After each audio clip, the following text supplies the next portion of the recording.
science in the US was so far ahead because like socioeconomic conditions in general, like, I mean, poorer countries cannot afford to spend on basic sciences. And so as a result, they don't get to discoveries, indirect discoveries that come out of those basic sciences.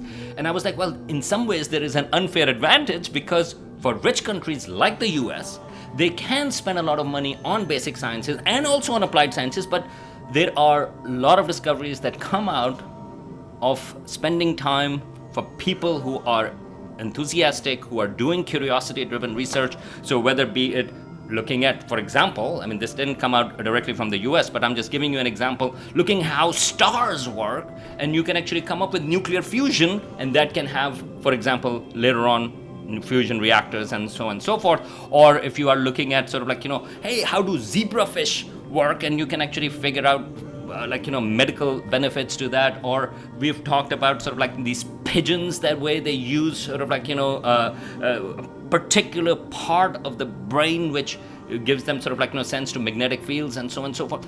The questions are driven by curiosity, and the applications can come next.